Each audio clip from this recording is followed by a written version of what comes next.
L సెలా books వారి machinery కథలకు స్వాగతం. ఈరోజు మనం ఒక అద్భుతమైన వ్యక్తి గురించి తెలుసుకోబోతున్నాం. ఆయన పేరు హెర్మన్ గుండట్. 19వ శతాబ్దంలో జర్మనీ నుండి భారతదేశానికి వచ్చిన ఒక మిషనరీ. కానీ ఆయన కేరళలో, ముఖ్యంగా మలయాళ భాషపై వేసిన ముద్ర మాత్రం శాశ్వతమైనది. చూడండి, ఈ ఒక్క మాట చాలు ఆయన వారసత్వమేంటో చెప్పడానికి. కేరళ ప్రజలు ఆయన్ని ఎంతగా సొంతం చేసుకున్నారంటే, ఆయనెవరో పరాయి దేశస్థుడు కాదు, పొరపాటున జర్మనీలో పుట్టిన తమవాడే అని అంటారు. ఇంతకీ ఈ మాట వెనుకొన్న కథేంటి చూద్దాం. సరే, అసలు పాయింట్కి వద్దాం. ప్రశ్న ఇదే: జర్మనీలో ఎక్కడో స్టుట్గార్ట్లో పుట్టిన ఒక వ్యక్తి ఇండియాలోని మలబార్ తీరానికి వచ్చి ఏకంగా మలయాళ భాషకే పితామహుడుగా ఎలా కీర్తించబడ్డారు? ఆయన ప్రయాణం వెనుక ఉన్న రహస్యమేంటో ఈరోజు మనం తెలుసుకుందాం. ముందుగా ఆయన వారసత్వం గురించి మాట్లాడటం మొదలుపెడితే మనకు ఎన్నో ఆశ్చర్యకరమైన విషయాలు తెలుస్తాయి. ఇది కేవలం ఒక పండితుడి కథ కాదు. ఇందులో ఒక నిఘంటువు ఉంది, ఒక భాషా చరిత్ర ఉంది, చివరికి ఒక నోబెల్ బహుమతితో కూడా సంబంధం ఉంది. ఇది కేవలం ఒక మిషనరీ కథకు మించినది. మొట్టమొదటి సమగ్ర మలయాళం, ఇంగ్లీష్ నిఘంటువును తయారు చేసింది ఈయనే, హెర్మన్ గుండట్.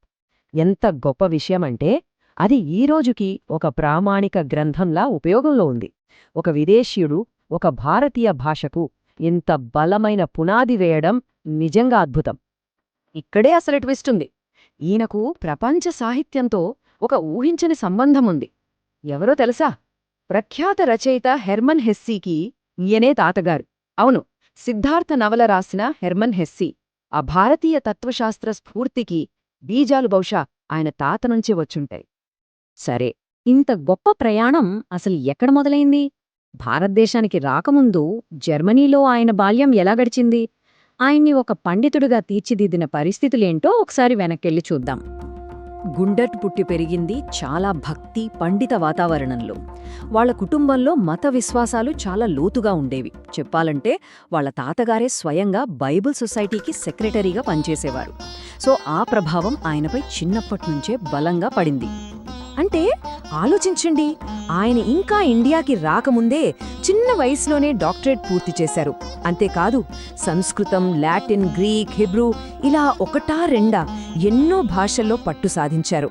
ఆయనలో ఉన్న భాషావేత్తకు ఇదొక పెద్ద నిదర్శనమన్నమాట.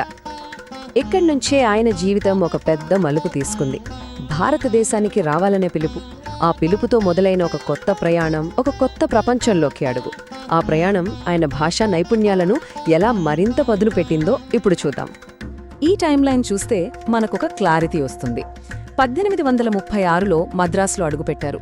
తర్వాత పెళ్లి చేసుకుని మలబార్ ప్రాంతానికి వెళ్లారు. తలస్సేరిలోని గుండాట్ బంగ్లాలో స్థిరపడ్డారు.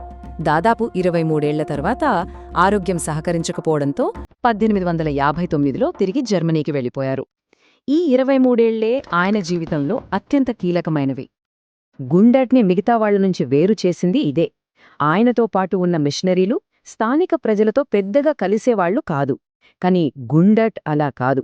వాళ్లతో పూర్తిగా కలిసిపోవాలి, వాళ్ల భాష నేర్చుకోవాలి అనుకున్నారు.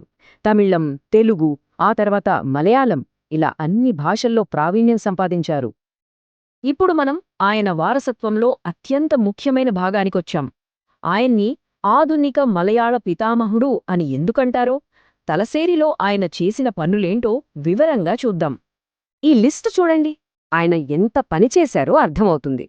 మొదటి మలయాళం ఇంగ్లీష్ డిక్షనరీ, మొదటి వ్యాకరణ పుస్తకాలు, మొదటి మలయాళం న్యూస్ పేపర్లు. అంతేనా, బైబిల్ని మలయాళంలోకి అనువదించారు, చరిత్ర రాశారు, 1000 సామెతల్ని సేకరించారు, అనాథ పిల్లల కోసం స్కూల్స్ కూడా పెట్టారు. ఒక మనిషి ఇన్ని పనులు చేయడం నిజంగా అసాధారణం. ఈ పనంతా ఆయన ఒక్కరే గదిలో కూర్చుని చేయలేదు. స్థానిక పండితులు, రాజులతో మంచి సంబంధాలు పెట్టుకున్నారు. వాళ్లతో మాట్లాడి, చర్చించి ఆ సంస్కృతిని లోతుగా అర్థం చేసుకున్నారు. అప్పుడే కదా ఇంత గొప్ప పని చేయగలిగేది. ఇంత గొప్ప పని వెనుక ఎంత కష్టముండో చూడండి. ఆయన ఆరోగ్యం ఎప్పుడూ ఒక సమస్యే. లివర్ ప్రాబ్లమ్స్తో చాలా బాధపడ్డారు. ఒకానొక దశలో అయితే ఏకంగా 14 రోజుల పాటు ఆయన గొంతు కూడా పోయింది. అయినా సరే ఆయన తన పనిని, తన పట్టుదలని వదల్లేదు. శరీరం సహకరించక జర్మనీకి తిరిగి వెళ్లిపోయారు. కాని ఆయన కథ అక్కడితో ఆగిపోలేదు. ఆయన వారసత్వం చివరి అంకానికి చేరుకుంది, అది కూడా జర్మనీలోని కాల్న్ అనే పట్టణంలోనే. అక్కడి నుంచే తన జీవితకాలపు పనిని ఎలా పూర్తి చేశారో ఇప్పుడు చూద్దాం. జర్మనీ వెళ్ళాక కూడా ఆయన ఖాళీగా లేరు. అక్కడి కాల్న్ పబ్లిషింగ్ హౌస్కి బాధ్యతలు తీసుకున్నారు. భారతదేశంలో మొదలుపెట్టిన మలయాళ నిఘంటువు పనిని, మిగతా రచనలను పూర్తి చేశారు. బైబిల్ పూర్తి అనువాదాన్ని కూడా అక్కడి నుంచే ముగించారు. చివరి శ్వాస వరకు ఆయన మనస్సు, పని అంతా మలయాళం చుట్టూనే తిరిగింది. ఈ టేబుల్ చూస్తే ఒక అద్భుతమైన విషయం తెలుస్తోంది. భారతదేశంతో ఆ కుటుంబానికున్న బంధం ఒక్క తరంతో ఆగిపోలేదు. హెర్మన్ గుండెట్, ఆయన భార్య జూలీ మొదలుపెట్టిన ప్రయాణాన్ని వాళ్ల కొడుకు శామ్యూల్ కొనసాగించారు. చివరికి వాళ్ల మనవడు హెర్మన్ హెస్సీ తన సిద్ధార్థ రచన ద్వారా ఆ భారతీయ స్ఫూర్తిని ప్రపంచానికి చాటి చెప్పారు. ఇది ఒక కుటుంబం, ఎన్నో తరాల బంధం. చివరగా ఒక్క ప్రశ్నతో ముగిద్దాం. అసలొక సంస్కృతిని కాపాడ్డమంటే ఏంటి? గుండెట్ లాంటి వ్యక్తి బయట నుంచి వచ్చి ఒక భాషకు, సాహిత్యానికి ఒక రూపాన్నివ్వడం, అది ఆ సంస్కృతిని పరిరక్షించడమా లేక దాని స్వరూపాన్ని మార్చడమా?